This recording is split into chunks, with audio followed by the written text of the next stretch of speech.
கர்த்தர் நல்லவர். God is good. மறுபடியும் இயேசு கிறிஸ்துவின் நாமத்திலும் பெத்தானியா சபையின் சார்பாக ஒவ்வொருவரையும் நாங்கள் வாழ்த்தி வரவேற்கின்றோம். Once again we welcome you all in the name of our Lord Jesus Christ and behalf of Bethany Church. எங்கள் மத்தியிலே சீனியர் பாஸ்டர் சுதேஷ் அவர்கள் இருப்பது மிகவும் மகிமைக்குரிய காரியம். It is the greatest joy to have Pastor Sudesh in midst of us. Thank you pastor. Thank you போல pastor. இந்த நாளிலே நீங்கள் முதல் முறையாய் நீங்கள் வந்திருப்பீங்கன்னா உங்களை நாங்கள் வாழ்த்தி If வரவேற்கின்றோம். you are here for the very first time, we welcome you all. வேதத்திலிருந்து ஒரு வார்த்தையை நாங்கள் வாசிப்போம். Let us all read a verse from the Bible. என்னுடைய உள்ளத்திலே கர்த்தர் இந்த பகுதியை மறுபடி கடந்த 2-3 வாரங்களாய் என்னுடைய உள்ளத்திலே ஆண்டவர் பேசிக் கொண்டிருந்தார். The past 2 weeks God actually speaking to me through this particular verse.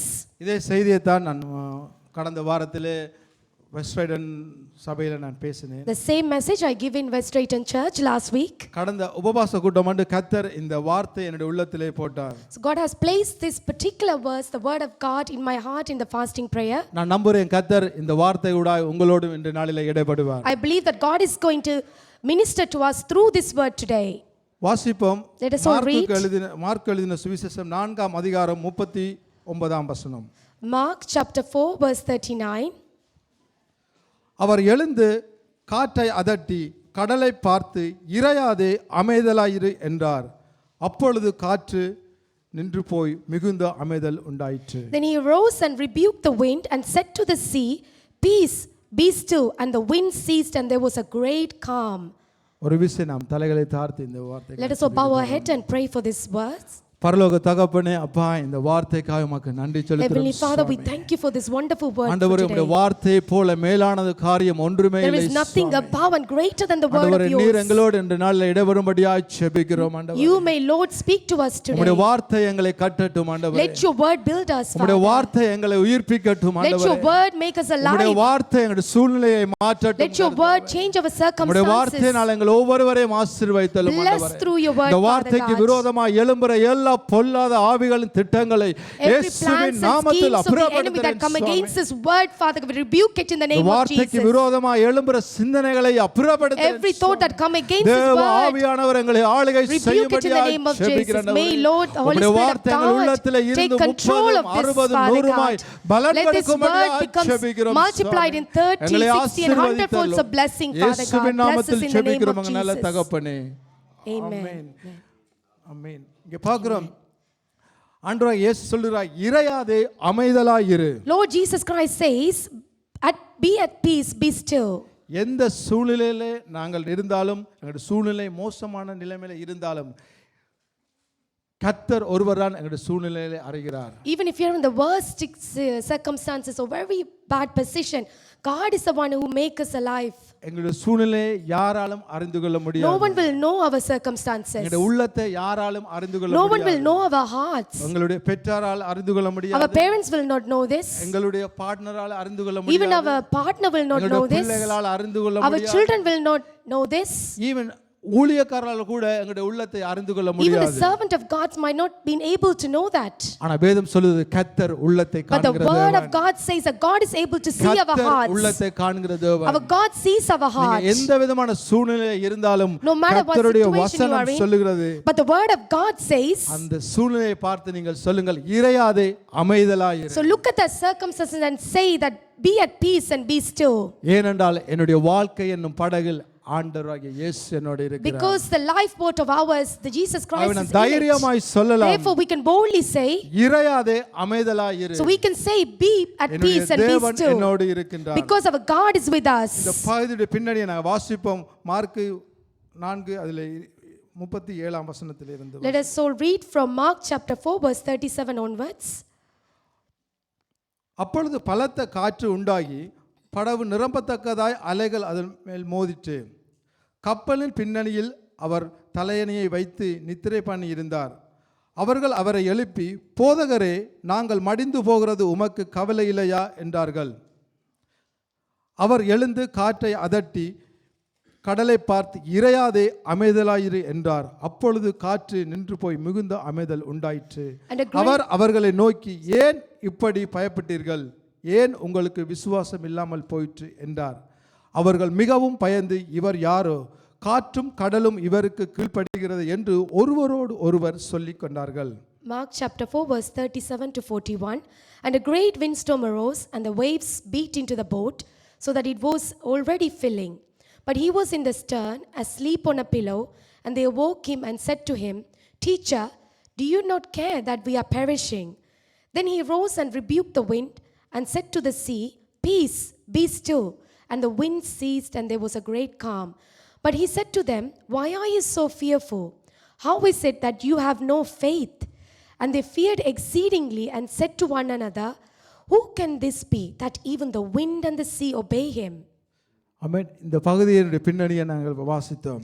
We just looked at the background of this story. இங்க பார்க்கிறோம், கடலிலே பிரயாணப்படுகிற பொழுது மிக பிரதான அலை, அங்கே காற்று சூறாவளி வீசப்படுகிறது. While they were traveling on the boat, there was a great windstorm and a great wave was beating the boat. அவர்கள் மிகவும் பயந்து The காணப்பட்டார்கள். disciples were seen with a great fear. ஆனா, இந்த கடலிலே பிரயாணம் பண்ணின சீசர்கள் சாதாரணமானவர்கள் கிடையாது. அவர்கள் கடலிலே பிரயாணப்படுகிறவர்கள், கடலிலே தொழில் செய்கிறவர்கள், அவர்களுக்கு கடலுடைய சூழ்நிலை நன்றாய் தெரியும். So the disciples who were in the boat, they knew the sea very well because they were fishermen. They were actually working. Their job was is to go in a boat daily. So they are very well aware of the wind and the waves. கடலிலே தொழில் செய்கிறவர்களுக்கு நன்றாய் தெரியும் அதனுடைய கடலின் அலை எவ்வளவு மோசமாக இருக்கிற நேரம் தான் அவர்கள் பயப்படுவார்கள். சாதாரணமாய் கடல் அலை வீசுகிற பொழுது பயப்பட மாட்டார்கள். ஏனென்றால் அவர்களுக்கு அனுபவம் இருக்கின்றது. இந்த சூழ்நிலையை அவர் நன்றாய் The அறிந்திருக்கின்றார்கள். people who goes on a boat for their job, they knew very well if there is a great storm or the great waves, they wouldn't go. But they knew the situation very well. So here we could see that the disciples were afraid because of the great storm. கர்த்தர் இதில் அவர் ஒரு காரியத்தை அங்கே அவர்களுக்கு காண்பிக்க விரும்புகின்றார். Lord God wants to show something to these disciples. அவருடைய எண்ணம் இயேசு கிறிஸ்துவை குறித்து எப்படியா இருந்தென்றால் அவர் ஒரு போதகர் என்றுதான் அவருடைய எண்ணம் இருந்தது. So if you look at it, the thought about Jesus Christ, the disciple thought he was just a teacher. இவர் ஒரு மதத்தை, அது ஒரு மார்க்கத்தை போதிக்கின்றவர், நல்வழிப்படுத்துகின்றவர், வியாதிகளை சுகப்படுத்துகிறவர் என்கிறதான ஒரு நிலையில தான் அவர்கள் இருந்தார்கள். So they kept Jesus Christ as a teacher, a person who shows the way, living way, and they thought that he is the one who actually shows the path. தங்களோடு இருக்கிற ஆண்டவர் யார் என்பதை அவர்கள் அறியாமல் அவர்கள் இவர் போதகர் என்ற எண்ணம் மாத்திரம்தான் அவருடைய உள்ளத்தில் So the இருந்தது. disciple only knew that Jesus Christ was just a teacher, no other than that. ஆனபடிதான் அவர் சொன்னார்கள், போதகரே நீர் போதகரே நாங்கள் மடிந்து போகிறது உமக்கு கவலை இல்லையா? That's why the disciple said to Jesus, Teacher, do you not care that we are perishing? ஆண்டவர் அங்கே தன்னை வெளிப்படுத்துகின்றார். So here we could see that Jesus Christ is revealing himself to the இந்த disciples. பிற்பகுதியில் நான் பார்க்கிறபோது ஆண்டவர் காற்றையும் கடலையும் அமைதிப்படுத்துகின்றார். Later on we could see that Jesus Christ calms the sea and the waves. ஆனபடியே தான் அது கடைசி பகுதியில் பார்க்கிறோம், அவர்கள் மிகவும் பயந்தார்கள். கடலை குறித்து பயப்படவில்லை, அலையை குறித்து பயப்படவில்லை, இவர் யாரோ என்று நினைத்து ஒருவரோடு ஒருவர் பேசி மிகவும் பயந்தார்கள்.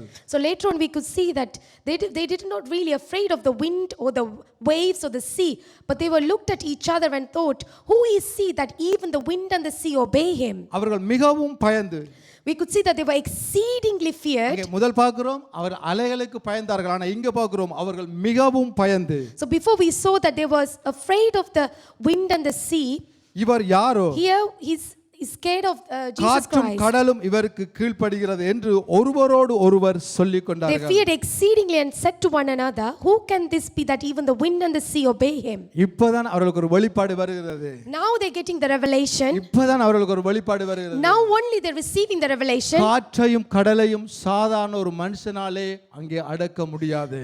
An ordinary man cannot calm the sea and the waves. இயற்கையை யாராலுமே கண்ட்ரோல் பண்ண No முடியாது. one can control the nature. அதை உருவாக்கினவராலே மாத்திரம்தான் அதை ஆளுகை செய்ய The முடியும். God who created the nature can able to control and rule over it. Amen. Amen. சிருஷ்டி கர்த்தரால் மாத்திரம்தான் இயற்கையை கட்டுப்படுத்த The முடியும். Lord of creation can only calm the sea and the waves and the whole nature. ஆனபடியே தான் அவர்கள் ஒருவர், ஆனா இதுக்கு முதல்ல எத்தனை அற்புதங்களை அவர்கள் கண்டிருக்கின்றார்கள். Before that, disciples have seen many miracles and wonders. பிசாசை திறத்திருக்கின்றார், He has casted out demons. வியாதிகளை He healed the குணப்படுத்தியிருக்கிறார். sick. ஆனா இந்த இடத்துல தான் அவர்கள் அறிந்துன்றார்கள், இயேசு வல்லமை உள்ள கர்த்தாதி கர்த்தர், ராஜாதி ராஜா, சிருஷ்டி கர்த்தர் நம்மோடு இருக்கிறார். In here only they found out that the Almighty God, the whole God of creation, the majestic God is actually with them. ஆனபடிதான் அவர்கள் மிகவும் ஆச்சரியப்பட்டார்கள். That's why they were exceedingly astonished by seeing this miracle. ஆனபடிதான் அருமையானவர்களே, எங்களுடைய வாழ்க்கையிலும் சூறாவளி வீசப்படலாம். So even in our life the storm may pass by. எங்களுடைய நிலைமை மிகவும் மோசமான சூழ்நிலையில் Even நாம் our போகலாம். situation we might be going through a very worst. யாராலும் அறிந்து கொள்ள முடியாத அளவுக்கு வேதனையும் துயரத்திலே நாங்கள் காணப்படலாம். So the people who cannot understand that kind of sorrow and grief we might be going through. ஆனா நான் ஒன்றை மறந்துடக்கூடாது. One thing we should never forget. எங்களுடைய வாழ்க்கை என்னும் படகில் இயேசு நம்மோடு The இருக்கிறார். life of our boat, Jesus Christ is in it. ஆமென். எங்களுடைய வாழ்க்கை என்னும் படகில் இயேசு நம்மோடு பிரயாணப்படுகிறார். Jesus Christ is journeying with us in our life boat. அலை வந்தாலும், Whatever the waves may come, படகு உடையத்தக்க அலை வீசினாலும், even the waves might come that can even break away the நாம் boat. பயப்பட தேவையில்லை. We don't need to be scared. ஏனென்றால் ஆளுகை செய்கிற தேவன் நம்மோடு Because the இருக்கிறார். God who rules our forever எங்களை is with விட்டு us. விலகுவதும் இல்லை, எங்களை கைவிடுவதும் He இல்லை. will never leave us nor forsake us. ஆகவே நாம் எந்த ஒரு சந்தர்ப்பத்திலும் கர்த்தரை விட்டு விலகாமல் நாம் இருக்க So வேண்டும். whatever opportunity or situation, we should our never கொடுத்த அதிகாரத்தை leave நாம் God. பயன்படுத்த We need to use the authority that God has given to us. வேதத்திலே இருந்து இன்னும் ஒரு மனுஷனுடைய வாழ்க்கையிலே வீசப்பட்ட புயலை நாம் பார்க்க We're போறோம். going to see a wave that gone through a man of God in the Bible. பழைய ஏற்பாட்டிலே யோபு என்கிறதான மனிதனை குறித்து பார்க்கின்றோம். So in the Old Testament we could see from the man of God Job. வாசிப்போம். யோபு முதலாம் அதிகாரம். Job chapter 1. அவருடைய வாழ்க்கையிலே வீசப்பட்ட அலை எவ்வளவு மோசமானது என்று பாருங்கள். Let us also see the wave that was in the life of Job. யோபு என்னும் பேர் கொண்ட ஒரு மனுஷன் இருந்தான். அவன் அந்த மனுஷன் உத்தமனும் சன்மார்க்கனும் தேவனுக்கு பயந்து பொல்லாப்புக்கு விலகுறனுமாய் இருந்தான். அவனுக்கு 7 குமாரரும் 3 குமாரத்திகளும் பிறந்தார்கள். There was a man in the land of Uz whose name was Job, and that man was blameless and upright, and one who feared God and shunned evil. And 7 sons and 3 daughters were born to him. இங்க வேதம் சொல்லுகிறது, கர்த்தர் அவனுக்கு சாட்சி கொடுக்கின்றார். We could see that God himself is giving testimony about Job. அநேக நேரத்திலே நாங்கள்லாம் எங்களுடைய சாட்சியை சொல்லுவோம். Many times we share our testimony about ourselves. கர்த்தர் அந்த மனுஷனை பார்த்து சொல்லுகிறார், அவன் உத்தமனும் சன்மார்க்கனும் பொல்லாப்புக்கு விலகுற மனுஷனுமாய் But இருக்கின்றார். the Lord God himself is giving testimony about Job, that he is a blameless and upright and the one who feared God and shunned evil. ஆனா அவனுடைய வாழ்க்கையிலும் மிகப்பெரிதான புயல் வீசப்படுகிறது. A great storm passed in his life ஆறாம் of வசனம் Job. சொல்வது, ஒரு நாள் தேவபுத்திரன் கர்த்தருடைய சந்நிதியிலே வந்து நின்றபோது சாத்தானும் அவர்கள் நடுவிலே வந்து நின்றான். கர்த்தர் சாத்தானை பார்த்து, நீ எங்கே இருந்து வருகிறாய் என்றார். சாத்தான் கர்த்தருக்கு பிரவித்துரமாக, பூமியெங்கும் உலாவி அதன் சுற்றி திரிந்து வருகிறேன் என்றான். கர்த்தர் சாத்தானை நோக்கி, என் தாசனாகிய ஜோவின் மேல் கவனம் வைத்தாயோ? உத்தமனும் சன்மார்க்கனும் தேவனுக்கு பயந்து பொல்லாப்புக்கு விலகுறவனுமாய் இருக்கிற அவனைப் போல பூமியில் ஒருவனும் இல்லை. கர்த்தர் சாட்சி கொடுக்கின்றார். Now there was a day when the sons of God came to present themselves before the Lord, and Satan also came among them. And the Lord said to Satan, from where do you come? So Satan answered the Lord and said, from going to and fro on the earth, and from walking back and forth on it. Then the Lord said to Satan, have you considered my servant Job, that there is none like him on the earth, a blameless and upright man, one who fears God and shuns evil? ஆமென். அவருடைய ஆசீர்வாதத்தை குறித்து சொல்லும்போது சொல்றார், அந்த பட்டணத்தில் மாத்திரமல்ல, அந்த ரீஜனிலே, அந்த பெரிய தேசத்திலே அவனைப் போல ஒரு ஐஸ்வர்யம் உள்ளவன் யாருமே இருக்கவில்லை. So when we look at Job, he's not only wealthiest man in his city, but the whole nation that he lived in, actually he was the richest. அவனுக்கு ஆயிரக்கணக்கான ஆடு மாடுகள் ஒட்டகங்கள் இருந்தன. Thousands of sheep, cows and camels were for him. ஒரு நாள் வீசப்பட்ட அலையில் But just because by one waves in his life, எல்லாத்தையும் அவன் இழந்து he விடுகிறான். lost everything. அது மாத்திரமல்ல, அவனுடைய 10 பிள்ளைகளையும் ஒரு நாளிலே அவன் இழந்து He விடுகிறான். lost all his 10 children in one day. பாருங்க, எவ்வளவு மோசமான நிலைமை ஒரு நாளிலே ஒரு மனிதனுக்கு ஏற்படும் பொழுது அவனுடைய மனநிலை எப்படியா You இருக்குது. could see the feeling of him and the mindset of him when he lost everything in one day, everything that all the possessions and materials he lost.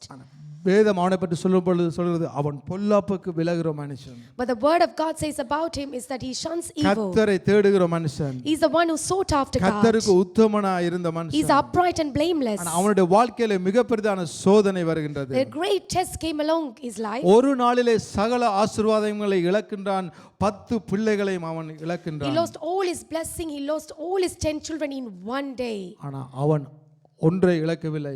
But one thing he didn't lose. கர்த்தரை விட்டு அவன் விலகவில்லை. He did not depart from the Lord God. எந்த சூழ்நிலையில என்னதான் மோசமான நிலைமை வந்தாலும் அவன் கர்த்தரை விட்டு விலகவே இல்லை. No matter how worse the situation, how worse the pain and problem that he faced, he did not depart from God. அவனுக்கே வியாதி வந்தது. Even though he got the sickness, அவனுடைய மனைவி அவனை பார்த்து நீ தேவனை தூசித்து ஜீவனை விடு என்று சொன்னான். his own wife said, curse God and die. ஆனா அவன் கர்த்தரை மாத்திரம் நம்பினான். But he trusted in the Lord God himself. கர்த்தரை மாத்திரம் அவன் He நம்பினான். only trusted in the Lord. ஆனபடிதான் சொன்னான் என்னுடைய மீட்பர் உயிரோடு That's why he said, my Redeemer lives. Amen. Amen. அவனுடைய அவ்வளவு போராட்டங்கள் மத்தியிலும் அவன் கர்த்தரை நம்பி சொல்லுகிறான் என் மீட்பர் உயிரோடு இருக்கிறார். In midst of all his struggles and troubles, he's saying that my Redeemer lives. அதேபோல நாமும் சொல்லலாம் எங்களுடைய மீட்பர் உயிரோடு So இருக்கிறார். all of us can say that my Redeemer lives. எங்களை ரட்சித்த தேவன், The God who saved எங்களை us, மீட்டுக்கொண்ட the தேவன், God who redeemed us. பாவத்திலும் பாவ சேற்றிலும் இருந்த எங்களை அவர் சிலுவைக்கு சென்று எங்களை மீட்டுக்கொண்டார். We were in a deepest pit of our sin. And we were in the miry clay, but God has lifted us up எங்களுடைய because of சூழ்நிலையிலே his cross நாம் that he சொல்லலாம் went. எங்களுடைய மீட்பர் எங்களுக்கு உயிரோடு In midst of our இருக்கிறார். situation, we can say that my Redeemer lives. கர்த்தர் ஒருபொழுதும் ஒரு நாளும் எங்களை கைவிட Our மாட்டார். Lord good will never ever will forsake us or பிற்பாடு leave நாம் us. பார்க்கிறோம் 38 வசனத்திலே யோபு பெருங்காற்றிலே கர்த்தர் யோபுவோடு பேசுகின்றார். Later on we could see in chapter 38 that God is speaking to him through the great wind. அவன் இழந்தவற்றை எல்லாத்தையும் இரட்டத்தனியாய் கர்த்தர் கொடுக்கின்றார். God is paying back him double portion of blessing that he இழந்த lost. அனைத்தையும் இரட்டத்தனியாய் கொடுக்கின்றார். He is receiving the double portion of blessing that he has பிற்பாடு அவன் lost. 10 பிள்ளைகளை பெற்றான் என்று Later on we பார்க்கிறோம். could see that he bore 10 children. நாம் என்னத்திலிருந்து கற்றுக்கொள்கின்றோம்? What we learn from this story? கர்த்தரை நம்புகிற மனுஷன் ஒரு நாளும் வெட்கப்பட்டு The போவதில்லை. one who trusted in the Lord will never be ashamed. எதையும் இழந்து போடலாம், We may lose anything. ஆனா கர்த்தரை மாத்திரம் நாம் இழந்து விடக்கூடாது. We should never ever எந்த சூழ்நிலையிலும் நாம் கர்த்தரை இழந்து விடக்கூடாது. we should never ever forsake or leave God. அந்த கர்த்தரை நம்புகிற மனுஷன் அவன் செழிப்பான், அவனுடைய The God who trusted in the Lord will prosper and he will live forever. ஆமென். அதே போல இந்த நாளிலே தாவீதுடைய வாழ்க்கையிலே கர்த்தர் ஒவ்வொருமாய் கிரியை செய்தார் என்பதை பார்க்க போகிறோம். We're going to see how Lord God has did good deeds in the life of அவனுடைய வாழ்க்கையிலே David. வீசப்பட்ட அலையிலே In the waves that gone past in the life of அவன் David, மிகவும் சோர்வடைந்து காணப்பட்டான். he was seen with very discouragement and distress. அவன் ஆவிக்குரிய டிப்ரெஷனிலே அவன் காணப்பட்டான். He was seen with the spiritual depression that he was going through. அதிலே இருந்து கர்த்தர் அவன் எப்படி அதிலிருந்து மீண்டான், எப்படி இருந்து விடுதலை பெற்றான் என்று பார்க்க We're going to போகிறோம். see how he came out of that and how he was being delivered from that distress. இந்த நாட்களில் அநேகர் என்ன செய்கின்றோம், நாம் எங்களுடைய சிந்தனையினால் எங்களுடைய எண்ணங்களினால் நாம் அங்கே டிப்ரெஷனுக்குள்ளே போகின்றோம். And many of us in nowadays, because of our own thoughts and our own feelings, we are going through a depression. ஒரு போது சாம்பி செல்லத்தில் சொன்னார், எல்லா மனிதரும் இந்த காரியத்துகளால் நாங்கள் கடந்து வருகின்றோம். Sampi Chelathre, a man of God, said that everyone go through this kind of situation. ஊழியக்காரர் கூட அப்படியாய் போறார்கள். Even the servant of God are going through விசுவாசிகள் depression. அப்படியான சூழ்நிலைக்கு Even போறார்கள். the believers are going through this வேதத்திலே depression. அங்க பார்க்கின்ற பெரிய பெரிய வல்லமையாய் பயன்படுத்தப்பட்ட தீர்க்கதரிசிகள் இந்த டிப்ரெஷனுக்குள்ளாலே கடந்து போனார்கள். Powerful prophets and ministers of God actually go through this kind of depression. எலியா வல்லமையான காரியங்களை அங்கே இஸ்ரவேல் மக்கள் மத்தியிலே நடப்பித்தான். Elijah, the man of God, actually performed many miracles and அவனும் mighty இந்த things in midst of சூழ்நிலையை கடந்து போகின்றான். Israelites. Even he went through this kind of அவனுடைய situation. சூழ்நிலை அங்கே அவனை டிப்ரெஷனுக்குள்ளே கொண்டு போகின்றது. His own situation took him to a depression. ஆனால் நாம் மறந்துடக்கூடாது, எந்த நிலைமையில நாம் இருந்தாலும் கர்த்தர் எங்களோடு இருக்கின்றார். We should never forget that whatever situation we are in, Our God is always with us. கர்த்தர் எங்களுடைய சூழ்நிலையை மாற்ற வல்லவராய் God is இருக்கிறார். able to transform our situations. இந்த மனசோர்வு எங்களுக்கு பலவிதமான காரணங்களுக்குனால எங்களுக்குள்ளே வருகின்றது. The depression will come into our lives for many reasons. சில நேரத்தில் நல்ல காரியங்களுக்காக நாங்கள் மனசோர்வு அடைகின்றோம். We might even get depressed for good things. தாவீது பார்க்கிறோம், அவன் நல்ல காரியத்துக்காண்டி தான் அவன் மனசோர்வு அடையில் காணப்படுகின்றான். So we could see that King David actually going through this depression because of a good thing. அவனுடைய நல்ல காரியம் என்ன? அவன் தேவனை ஆராதிக்க முடியாமல் இருக்கிற சூழ்நிலையிலே அதை நினைத்து நினைத்து அதை குறித்து எண்ணி என்ன செய்கிறான்? அந்த சூழ்நிலையை பிசாசு அவனை டிப்ரெஷனுக்குள்ளே கொண்டு போகின்றது. Because of the good things he was earning to worship God in the temple, because of that earning the devil is taking him into the depression. அநேக நேரத்தில் பெற்றோர் எங்களுடைய பிள்ளைகளை குறித்து நாம் கவலைப்படுவதனால என்ன செய்கின்றோம்? நல்ல காரியம்தான், பிள்ளைகள் நல்லா இருக்க வேண்டும், பிள்ளைகள் சமுதாயத்திலே நன்றாக இருக்க வேண்டும், படிக்க வேண்டும், உயர்ந்த அந்தஸ்திலே இருக்க வேண்டும், செழிப்பாக இருக்க வேண்டும், கர்த்தருக்கு பயந்து வேண்டும். அதை நினைத்து நினைத்து நாங்களே சில நேரத்தில் டிப்ரெஷனுக்குள்ளே போய் As a parent we think about our children that they need to receive good education, they need to get into a good place, they need to get promoted. So what we are thinking is we think a lot and we as a parent go through these depressions. இந்த சூழ்நிலைக்கு போகாத யாருமே இருக்க There முடியாது. is no one that did not go through this kind of depression. ஆனா பிசாசு But the devil இதை பயன்படுத்தி என்ன செய்யறான்டா? எங்களை அப்படி சோர்வுக்குள்ளே கொண்டு போய் குழிக்குள்ளே கொண்டு போய் ஆண்டவரை விட்டு விலகும்படியாய் கர்த்தருடைய வசனத்தை கேட்காதபடி கர்த்தர் அண்டையிலே நாங்கள் நெருங்காதபடி என்ன செய்யறான்? இந்த சூழ்நிலைகளை தனக்கு ஏற்ற சாதகமாய் மாற்றுகிறான். So devil is using this for his own purpose. What is he doing? Is he's taking us into the deepest pit of depression. He's turning us away from the God and making us leave and depart from God, and he's using this situation in his hand to do his work. எலியா பார்க்கிறோம், வானத்திலிருந்து அக்கினியை அங்கே கொண்டு வந்தவன். If you look at Elijah, he brought fire from heaven. ஆனா அவன் பயந்து போய் ஒரு சூரச்செடியிலே இருக்கின்றான். But now we could see that he went under the broom tree and hiding himself. வல்லமையாய் பயன்படுத்தப்பட்டவன். He was a man who's used powerfully and mighty. பயம் அவனுடைய வாழ்க்கையில என்ன செய்தது? அவனுடைய எண்ணத்தை மாற்றி அவன் மிகவும் சோர்வடைந்து நான் மரிப்பது நல்லது என்கிறதான நிலைமைக்கிலே காணப்படுகின்றான். So the situation actually made him discouraged and disregarded from the place, and then he wanted to go and die and hide himself from others. பிசாசு அப்படித்தான் எங்களுடைய அனைவருடைய வாழ்க்கையிலே என்ன செய்ய பார்க்கிறான் என்றால் ஒன்றையும் எடுத்துக்கொள்ள முடியாது. ஆனபடினாலே எங்களுடைய சிந்தனையை என்ன செய்கின்றான்? சிறைப்பிடித்து எங்களுடைய சிந்தனையிலே கவலையை கொடுத்து வேதனையை குறித்து என்ன செய்யறான்? கர்த்தரை விட்டு விலகுவதற்கு அங்கே எங்களை வழிநடத்த பார்க்கிறான். So devil cannot take anything from us. He's captivating our thoughts and minds. So he wanted to take hold of our feelings and thoughts, and then he wanted to capture us. ஆனபடினால இன்று நாளை பார்க்க போன்றோம் எங்களுடைய மனக்கலக்கத்தில் இருந்து எங்களை விடுதலை செய்கிற 6 காரியங்களை குறித்து நாம் பார்க்க போகிறோம். We're going to see 6 things that can make us to come out from this depression. தாவீது எப்படி இந்த டிப்ரெஷன்ல இருந்து வெளியேறினான் என்பதை குறித்து 6 காரியங்களை நாம் பார்க்க போகிறோம். So we're going to see 6 things how David came out of this state of depression. முதலாவதாக தாவீது தேவனுக்காய் ஏங்குகிறவனாய் இருக்கின்றான். First thing we could see that David was earning for the presence of God. சங்கீதம் 42:1-2 நாங்கள் வாசிப்போம். Psalm 42 verse 1 and 2. As the deer pants for the water brooks, so pants my soul for you, O God. My soul thirsts for God, for the living God. When shall I come and appear before God? மானானது நீரோடைகளை வாஞ்சித்து கதறுவது போல தேவனை என் ஆத்துமா வாஞ்சித்து கதறுகிறது. என் ஆத்துமா தேவன் மேல், ஜீவனுள்ள தேவன் மேலே தாகமாய் இருக்கிறது. நான் எப்பொழுது தேவனுடைய சந்நிதியிலே வந்து நிற்பேன். இங்கே பார்க்கிறோம், தாவீது வந்து கர்த்தருடைய சந்நிதியிலே இருப்பதற்காய் அவன் ஏங்கினாலும் அங்கே இதிலிருந்து விடுதலை பெறுவதற்கு கர்த்தருடைய சமூகம் முக்கியம் என்பதை அவன் அறிந்திருக்கின்றான். So he was earning for the presence of God. In order for him to come out of this great distress, he need to be in the presence of God. அவனுடைய நோக்கம் என்னமெல்லாம் தேவனை நான் ஆலயத்தில் போய் ஆராதிக்க The வேண்டும். purpose and the plan of his is that he need to go and worship God in the ஆண்டவருடைய temple. சமூகம் எவ்வளவு முக்கியம் என்பதை அவன் அறிந்திருந்தான். He knew how important the presence of God is. சொல்லும் பொழுது சொல்லுறான், மானானது நீரடைகளை வாஞ்சித்து கதறுவது போல. As the deer pants for the water brooks. வனாந்தரத்திலே ஒரு மான் தண்ணீருக்காய் அலைந்து திரியுமாம். As you see, a deer will wander around in the wilderness for water. அதனுடைய தாகத்து நிமித்தமா அது எல்லா இடமே அலைந்து திரியும். Because of its thirst, is actually wander around all around the சில wilderness. நேரங்களில் தண்ணீர் கிடைக்காவிட்டால் அது என்ன செய்யும், மரித்தும் போய்விடுமாம். Sometime if it doesn't receive the water, it will even die.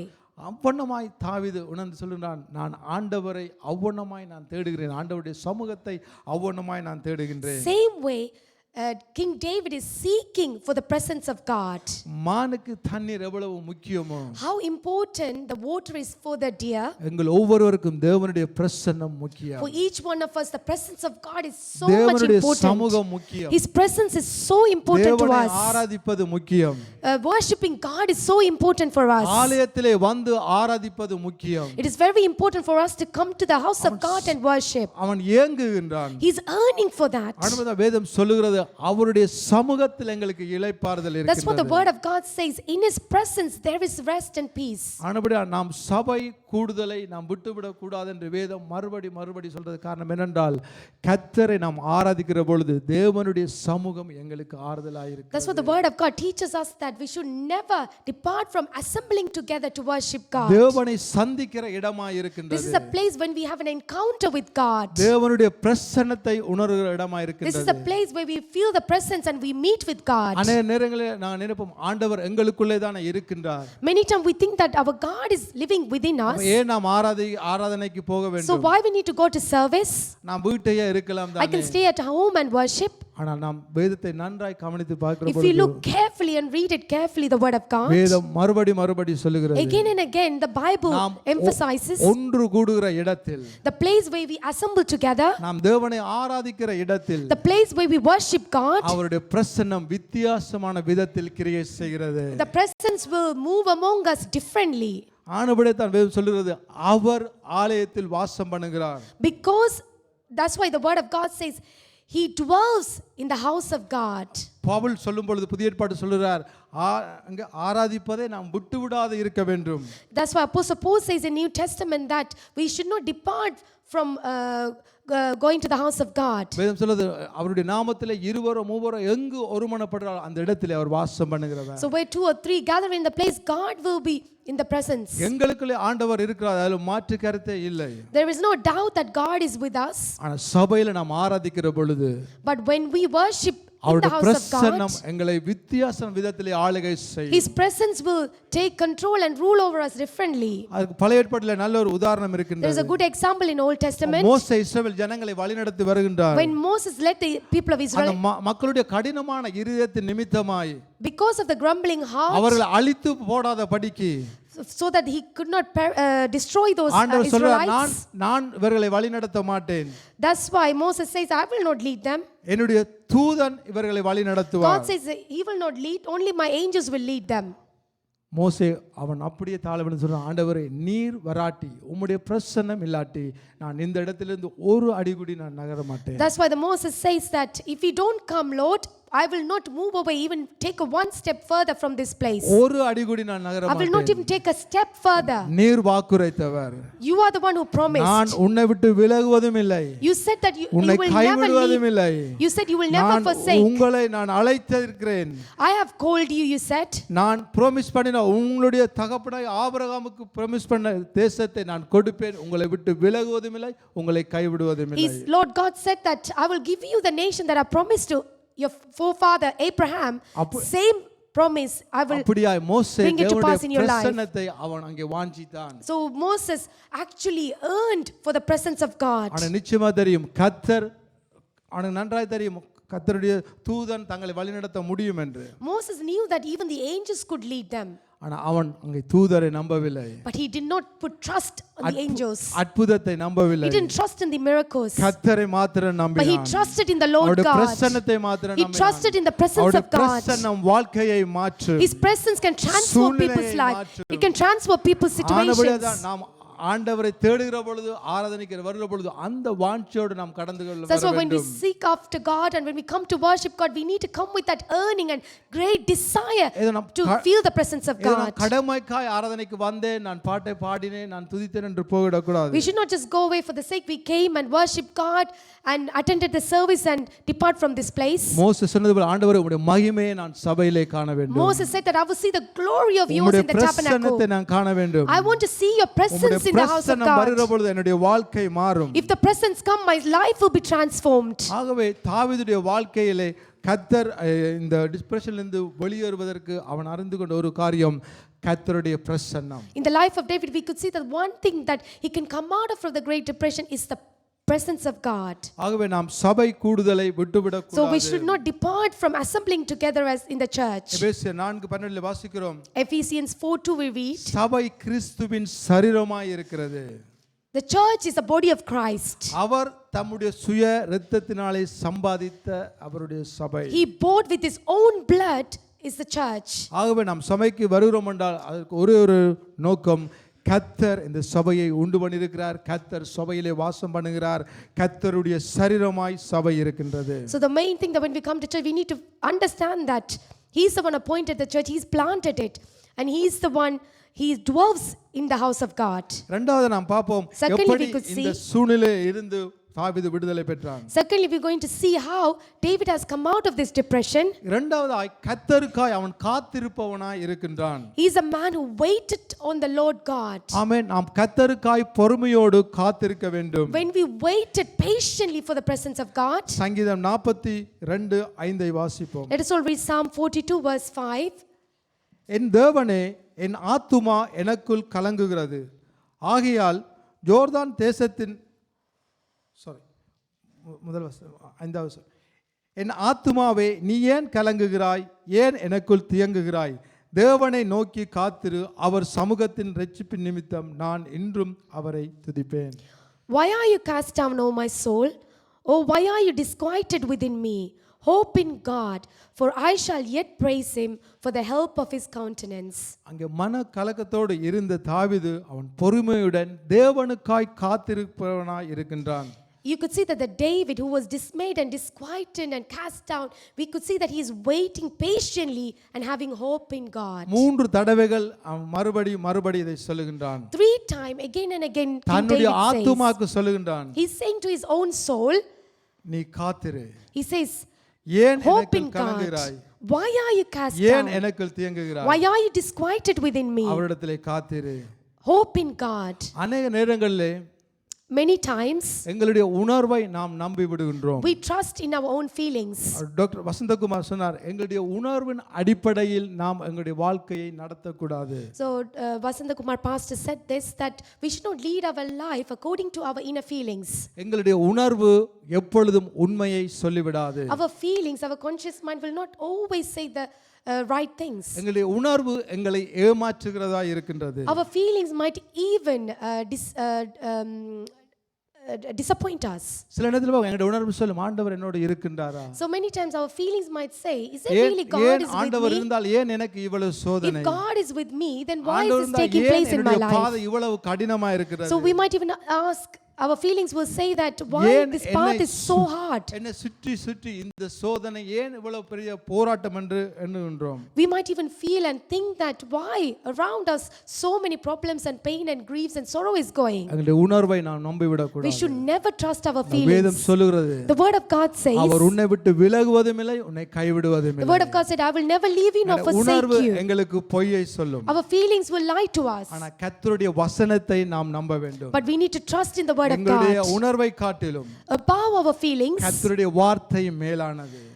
the word of God is greater than that. எங்களுடைய உணர்வை காட்டிலும் Above our feelings, கர்த்தருடைய வார்த்தை உண்மையுள்ளது. the word of God is கர்த்தருடைய true. வார்த்தை வல்லமையுள்ளது. The word of God is so கர்த்தருடைய powerful. வார்த்தை சூழ்நிலையை மாற்றக்கூடியது. The word of God can change our எங்களுடைய சிந்தனைக்கு நாம் situations. சொல்ல வேண்டும், We need to keep saying to our thoughts, நான் எந்த சூழ்நிலை இருந்தாலும் whatever situation I might be என்னுடைய in, ஆண்டவர் என்னோடு இருக்கின்றார். but God is with me always. இந்த காரியத்தை தாவீது ஃபிக்ஸ் பண்ணிட்டார். So David has fixed this in his mind. அவனுக்கு தெரியும் நான் இருளிலே நடந்தாலும் Even though I walk through the darkness, கர்த்தர் என்னை பிடித்து நடத்துவார். God will lead me through it. நான் மரண இருளில் நடந்தாலும் Even though I walk through the valley of darkness, ஒருவேளை எனக்கு முன்பு என்ன இருக்குன்றே தெரியாம even இருக்கலாம். I cannot see because of the shadow of darkness in front of தன்னுடைய me. எண்ணத்தை About his thoughts, தன்னுடைய சிந்தனையிலே his feelings and இந்த thoughts, காரியத்தை ஃபிக்ஸ் பண்ணிட்டான். he fixed this thing in his mind. கர்த்தர் என்னோடு இருப்பார். God will always be with கர்த்தர் me. என்னோடு வருவார். God will come along with எந்த me. பெரிய சூழ்நிலையா இருக்கலாம், Whatever the great problem எந்த that பெரிய is, நிலைமையா இருக்கலாம், it might be great trouble, அவர் என்னோடு கூட வருவார். God will come with me. ஆனபடிதான் Pavul சொல்லுகின்றார் That's why Apostle Paul says ரோமர் 12:2 in Romans 12:2, உங்கள் மனம் புதிதாகிறதுனாலே நீங்கள் மறுரூபமாகுங்கள். because of the renewing mind you will be transformed. கர்த்தருடைய வார்த்தையினால் எங்களுடைய மனதை நாம் புதுப்பிக்க வேண்டும். By the word of God we can renew our mind. நாம் சோர்ந்து போகிற நேரத்திலே கர்த்தருடைய வார்த்தையை நாம் கர்த்தருடைய வார்த்தையிலே கவனம் செலுத்த வேண்டும். So when we are discouraged, we need to pay our attention எங்களுடைய fully into the word of God. எங்களுடைய பிரஷரை கர்த்தருடைய வசனத்திலே வைக்க வேண்டும். So we need to put all our life pressure in the word of God. ஆமென். எங்களுடைய வேதனையை, எங்களுடைய இல்லாமையை, எங்களுடைய சூழ்நிலையை கர்த்தருடைய வசனம் என்ன சொல்லுகிறதோ அதிலே நாம் வைக்க வேண்டும். Whatever all the griefs, all our lack and everything, we need to place it in the word of God. வேதம் சொல்லுகிறது நாங்கள் அவரை தெரிந்து கொள்ளவில்லை, அவர்தான் எங்களை தெரிந்து The word of God says we have not chosen him, God has chosen us. கர்த்தர் எங்களை அழைத்திருக்கின்றார். God has called us. வேதம் சொல்லுகிறது The word of God says கர்த்தர் ஒரு மனிதனையும் கைவிடுவதில்லை. The word of God says Lord will never forsake anyone. தாவீது முதிர் வயதிலே சொல்லுகின்றான், At the old age David says this, நீதிமான் அப்பத்துக்கு அலைந்து திரிவதில்லை, அவனுடைய பிள்ளைகள் அலைந்து திரிவதில்லை. righteous man will never beg for food, even the children of righteous man will never ever wander around and beg for food. What does that shows us? கர்த்தரை நம்புகிற மனுஷன் ஒரு நாளும் வெட்கப்படுவதில்லை. Those who trusted in the Lord God will never put to shame, even his descendants, his generation will never be put to shame. தாவீது தன்னுடைய பிரஷரை கர்த்தருடைய வசனத்திலே வைக்கின்றான். The David is placing all his life pressure in the word of God. நான் மரண இருளில் நடந்தாலும் பொல்லாப்பு எனக்கு நேரிடாது. Even though I walk through the valley of darkness or shadow of darkness, the wicked will never follow me. நீர் என்னோடு கூட இருக்கிறீர். Because you are with me. உமது கோலும் உமது தடியும் என்னை தேற்றும். Your rod and staff will comfort me. எங்களுடைய பிரஷரை நாம் தேவனுடைய வார்த்தையிலே வைக்க வேண்டும். So we need to put all our life pressure in the word of God. வேதம் சொல்லுது அவர் பொய் உரைக்க மனுஷன் அல்ல. The word of God says he is not a man to lie. அவர் மனம் மாற மனுபுத்திரர் அல்ல. He is not a son of man to rebuke. அவர் சொன்னதை செய்கிற தேவன். He is fulfill whatever he says. உண்மையுள்ளவர். The God who called is faithful. உங்களை என்ன நோக்கத்துக்காய் அழைத்தாரோ, whatever reason he has called you for, என்ன நோக்கத்துக்காக கர்த்தர் தெரிவு செய்தாரோ, whatever reason he has chosen you for, அதை செய்யும் அளவு அவர் உங்களை விட்டு விலகுவதில்லை, உங்களை until he கைவிடுவதில்லை. fulfills it, he will never leave you nor forsake you. ஏன்னா எங்களுடைய நம்பிக்கை, எங்களுடைய எதிர்பார்ப்பு எல்லாம் தேவன் மேலே இருக்கின்றது. Because our hope, our expectations, our confidence, everything is upon him. எங்களுடைய நம்பிக்கையை நாம் கர்த்தர் மேலே வைக்க வேண்டும். So we need to place our confidence upon him. ஆனா ஒரே ஒரு காரியம், therefore one more thing, கடினமான காரியம், a difficult thing, காத்திருக்க வேண்டும். is to wait patiently and hope in God. காத்திருக்க வேண்டும். We need to hope in God. கர்த்தர் செய்யும் அளவு நாம் பொறுமையோடு காத்திருக்க We வேண்டும். need to wait patiently with perseverance. எங்களுடைய That பிள்ளைகளை we need to குறித்து wait. கவலையா இருக்கலாம். We might face difficult அந்த situations சூழ்நிலைகளை because குறித்து கவலையா of our இருக்கலாம். children, our இன்னும் circumstances, ஒரு நல்ல காரியம் நடக்கவில்லையே என்று. because we didn't see any good thing in our life, so we are just waiting.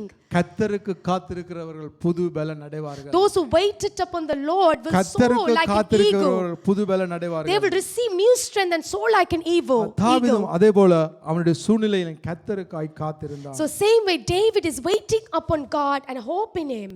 மூன்றாவது நான் பாப்போமா இருந்தால், Thirdly, we're going to see இந்த விதமான சூழ்நிலையில் இருந்து எப்படி நாம் வெளியேற முடியும், how we could come out of this depression. தேவனுடைய அன்பை நாம் அனுபவிக்கிறவர்களாய் இருக்க வேண்டும். So we need to feel and experience the love of God. 42:8 வசனத்திலே முதல் பகுதி சொல்லுகின்றது. 42 verse 8 we could read this. Psalm 42 verse 8, first part. The Lord will command his loving kindness in the daytime. ஆயிலும் கர்த்தர் பகற்காலத்திலே தமது கிருபையை கட்டளையிடுகின்றார். The Lord will command his loving kindness in the daytime. ஆனால் original மொழிபெயர்ப்பிலே இங்கே கிருபை என்று இருக்கின்றது. ரோமன் கத்தோலிக்க திருவிவிலியத்தில் நாம் பார்ப்போமா இருந்தால் தேவனுடைய அன்பு அங்கே காணப்பட்டிருக்கிறது. So in the original Bible, in Roman Catholic Bible, is written as loving kindness. தமது கிருபை என்று இருக்கிற அங்கே தமது அன்பை அவர் கட்டளையிடுகின்றார். So he is actually commanding his love. அவருடைய அன்பு மாறாதது. His love will never change. அங்க அவருடைய அன்பு ஒரு நாளும் குறையாது. So his love will never lack. அங்க ரோமர் 5:5 நாங்கள் வாசிக்கிற பொழுது, In Romans 5:5 we read, ரோமர் 5:5 வாசிப்போம். அங்கே தேவன் ஆவியானவர் எங்களுக்கு அருளப்பட்டதினால் அவர் தம்முடைய அன்பை எங்களுடைய இருதயங்களில் ஊற்றிருக்கிறார். அந்த அன்பு ஒரு நாளும் எங்களை வெட்கப்படுத்தாது. Now hope does not disappoint, because the love of God has been poured out in our hearts by the Holy Spirit who was given to us. ஆமென். அவருடைய முழுமையான அன்பை நாம் அனுபவிக்க வேண்டும். We need to experience the complete love of God. சங்கீதக்காரன் நெருக்கடியான சூழ்நிலையிலும் அவன் தேவனை நேசிக்கிறவனாய் இருக்கின்றான். If you see the David's life, even the great distress, he still loves the Lord God. சூழ்நிலைகளை அவன் பார்க்கவில்லை. He did not look at his circumstances. கர்த்தருடைய அன்பு மாறாது. His love will never change. கர்த்தருடைய அன்பு மாறாது. His love will never ever change. எங்களுடைய சூழ்நிலைக்கு ஏத்த போல கர்த்தருடைய அன்பு ஒரு நாளைக்கு கூடி ஒரு நாளைக்கு குறைந்து காணப்படுவது. According to our situation, his love will never go up or down. நாங்கள் எந்த சூழ்நிலையில் இருந்தாலும், no matter whatever situation we might be in, அவர் எங்கள் மேல வைத்த அன்பு மாறாததா his love that he has poured upon us will never change. ஒரு நாளும் குறைவதில்லை. The measure of his love will never come short. ஆனபடிதான் Pavul ரோமர் 8:36-39 வாசிப்போம்.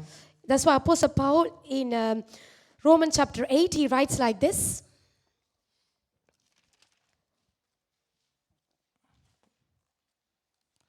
எல்லோருக்கும் தெரிந்த பகுதி. No, for I am persuaded that neither death, nor life, nor angels, nor principalities, nor powers, nor things present, nor things to come, no height, nor depth, nor any other created thing shall separate us from the love of God which is in Christ Jesus our Lord God. அங்கே அப்போஸ்தலன் பவுல் சொல்கிறான், கிறிஸ்துவின் அன்பை விட்டு பிரிப்பவன் யார்? That's why Apostle Paul says, who can separate us from the love of God which is in Jesus Christ? வியாகுலமோ துன்பமோ பசியோ நிர்வாணமோ நாசமோசமோ பட்டயமோ இவை எல்லாவற்றிலையும் நம்மில் அன்பு கூறுகிறவர்களே முற்றிலும் ஜெயங்கொள்கிறவர்களாய் இருக்கின்றோம். Neither death, nor life, nor angels, nor principalities, nor powers, no things of present, no things to come, no height, nor depth, nor any other created thing shall be able to separate us from the love of God. எந்த நிலைமையில இருந்தாலும் இங்க Whatever பார்க்கிறோம், situation we are in, ஊழியக்காரன் பவுல் மிகவும் மோசமான சூழ்நிலையில போய் வந்தார். the servant of God, Apostle Paul, went through a very first terrible situation. ஒரு காரியத்தை நன்றாக அறிந்து கொண்டார். He knew one thing very well. கர்த்தருடைய அன்பை விட்டு நம்மை பிரிக்க முடியாது. Nothing can separate us from the love of God. Whatever happens, whatever may happen, whatever the circumstances may be, our God will never அவருடைய change. அன்பு மாறாது. His love will be never changed. அவர் ஒரு நாளும் எங்களை நேசிக்காமல் விடவே மாட்டார். He will never leave us without loving us. ஆகவே அவருடைய அன்பிலே நாம் நிலைத்திருக்க So we வேண்டும். need to sustain ourselves and stand firm in the love of God. நான்காவது பார்ப்போம்.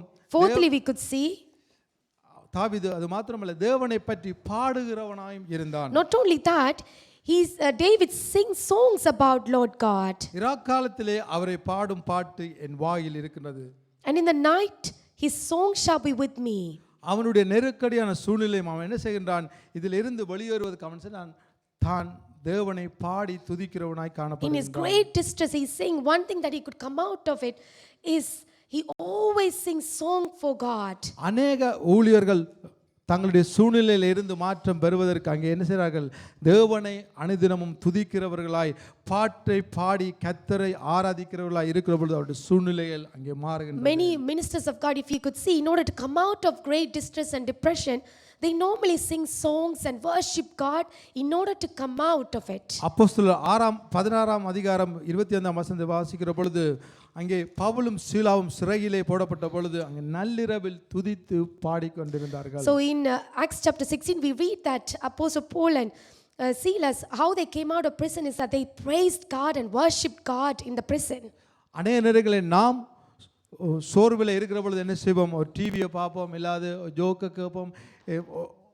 எங்களுடைய சிறிய நேரத்துக்கு நாங்கள் டிவி பார்ப்பது அல்லது மீடியாக்களில் நாங்கள் செலவிடுகிற பொழுது ஒரு சிறிது நேரம் தான் எங்களுக்கு ஆறுதலா இருக்கும். So when we feel discouraged and downcast, what we normally do is we just open the social media, open the TV, and then we spend our time there in order to come out. It's just a short term relief. அதற்கு பிற்பாடு எங்களோட நிலைமை அப்படியே தான் இருக்கும். Later on, if we could see, our situation will carry on ஒரு as சிறிது usual. நேரம் ஒரு 1 hour இல்லாட்டி ஒரு அரை மணி நேரம் நாங்க அதில இருந்து எங்களுடைய சிந்தனையில இருந்து மாற்றம் பெறுவோம். So only just for 1 hour or short period of time, we are able to come out of that அதற்கு situation. பிற்பாடு 23 மணி நேரமும் எங்களுக்கு பிரச்சனை தான் இருக்கும். Later on, the 23 hours of the day, we will face a problem. ஆனா வேதம் சொல்லுது கர்த்தரை நாம் துதிக்கிற பொழுது, But the word of God says, when we praise God, கர்த்தர் செய்த அதிசயங்களை நினைத்து அவரை பாடி நாம் ஜெபிக்கிற பொழுது துதிக்கிற பொழுது, when we think about the wonders and miracles and signs that He has performed in our lives, when we worship Him and praise Him, our circumstances will change.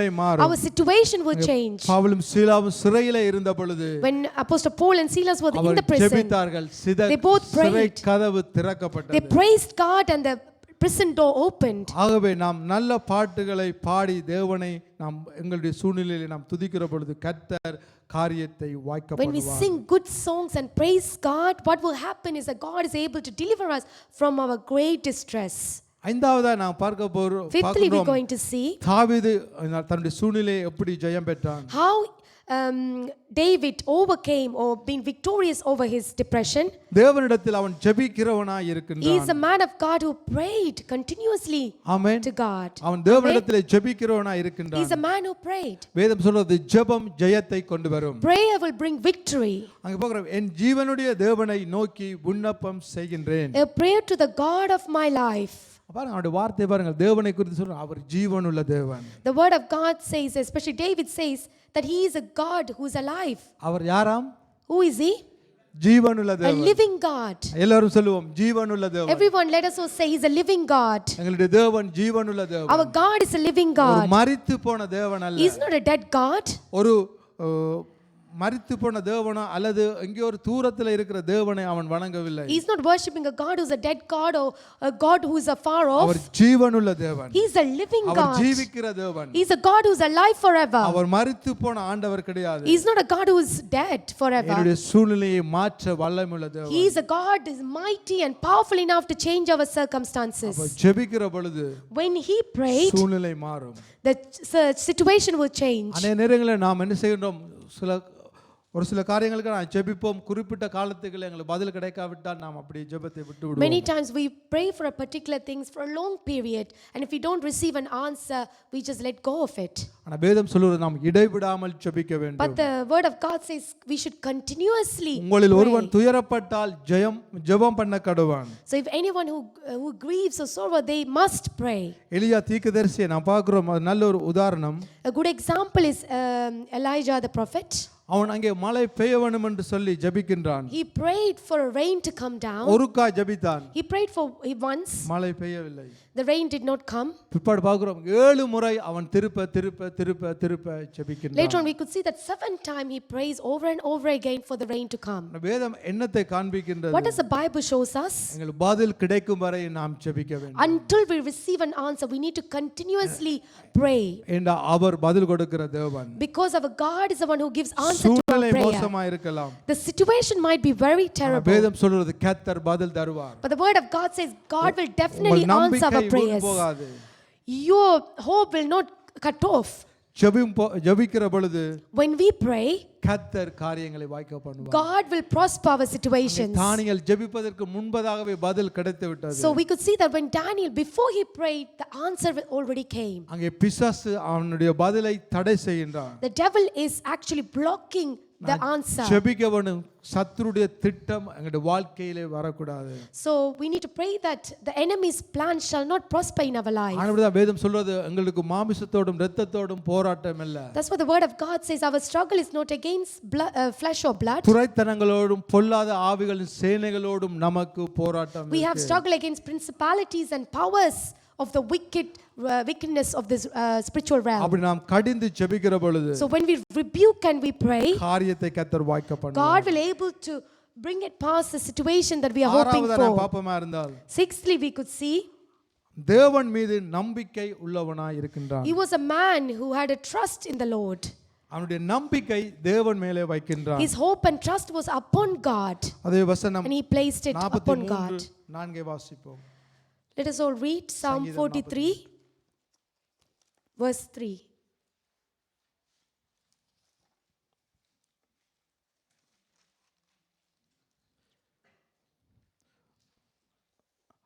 அப்பொழுது நான் தேவனுடைய பீடத்தண்டைக்கும் எனக்கு ஆனந்த மகிழ்ச்சியுமாய் இருக்கிற தேவனிடத்துக்கும் பிரவேசிப்பேன். Psalm 43:4.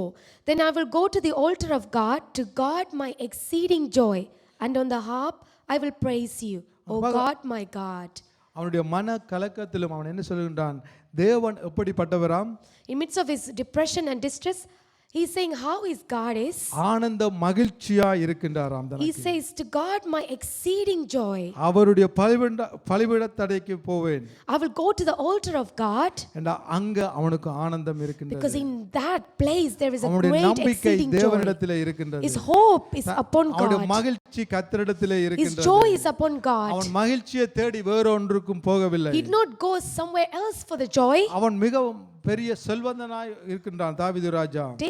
The king David was a great அவனுக்கு நிறைய wealthiest richest பணம் இருக்கு, man. செல்வம் இருக்கு, நிறைய காரியங்கள் அவனிடத்தில் He has a lot of இருக்கின்றது. money, the wealth and riches, everything he has. ஆனா ஒன்றை அவன் அறிந்து கொண்டான். But one thing he knew very well. அது ஒன்றும் தனக்கு மகிழ்ச்சியை தராது. Nothing will bring me joy. செல்வம் மகிழ்ச்சியை தராது. The wealth will not bring me joy. பொருளாதாரம் பெரிய மகிழ்ச்சியை கொடுக்காது. The financial security not going to give me a மகிழ்ச்சி கர்த்தரிடத்திலே தான் The இருக்கின்றது. joy is only found in the Lord God. ஆனபடி தான் சொல்றான் அவருடைய பலிபீடத்தண்டைக்கு போவேன். That's why he says I will go to the altar of God. ஆனந்த மகிழ்ச்சி அவரிடத்தில் இருக்கு. பாருங்க எவ்வளவு To அழகான God my வார்த்தை. exceeding joy is in him. ஆனந்த மகிழ்ச்சி அவரிடத்திலே இருக்கின்றது. There is exceeding joy in the presence of God. தேவனிடத்தில் பிரவேசிப்பேன். I will enter.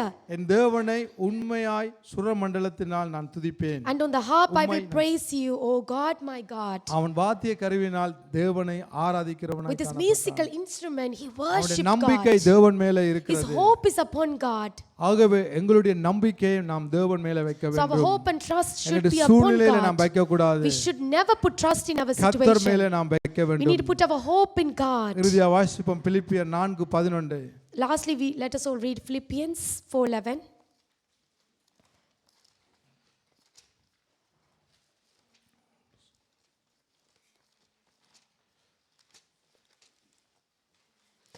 Not that I speak in regard to need, for I have learned in whatever state I am to be content.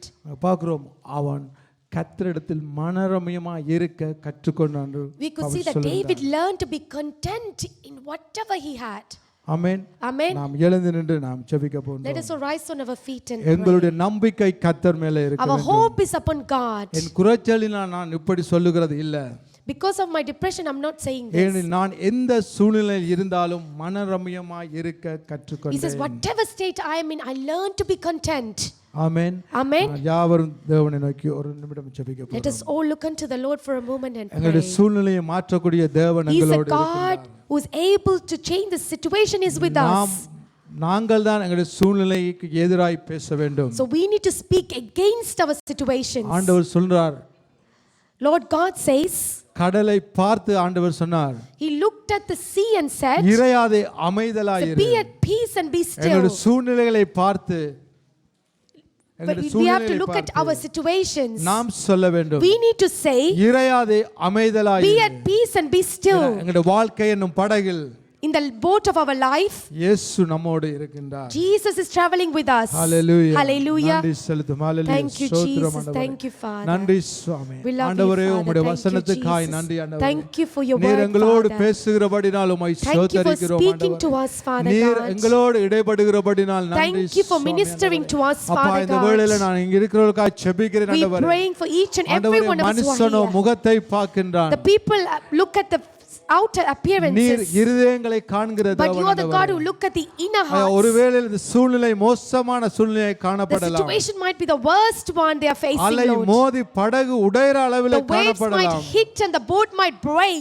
ஆனா நாம் பயப்பட We தேவையில்லை. don't need to be afraid, நீர் எங்களோடு இருக்கிறீர் because Swami. you are with us, இவருடைய Lord. தேவையிலே நீர் இருக்கும்படியா நன்றி செலுத்துகிறேன் We Swami. thank you because you are with us in தேவையிலே our நீர் needs. இருக்கிறபடியால் உமக்கு நன்றி Thank you, செலுத்துகிறேன் Jesus. Swami. You are in our இந்த life வார்த்தையோட boat. உள்ளத்திலே நிலைத்திருக்கும்படியா கிருபையாய் Help ஜெபிக்கிறேன் us ஆண்டவரே. for the word to sustain எந்த in our சூழ்நிலையில hearts. நாம் போனாலும் ஆண்டவரே, Whatever situation we might நீர் go through, எங்களோடு இருக்கிறீர் ஆண்டவரே. you are with us, நீர் Father எங்களோடு God. வருகிறீர் You Swami. are coming along with us, Lord. உம்முடைய கரம் தாமே எங்களை ஆளுகை செய்யும். May your God rule us and reign over us, இயேசுவின் Father. நாமத்தில் ஒப்புக்கொடுத்து In ஜெபிக்கிறேன் the name of Jesus we ask, Father. Amen. Amen. தயவு செய்து அமர்ந்து கொள்ளுங்கள். Please be seated.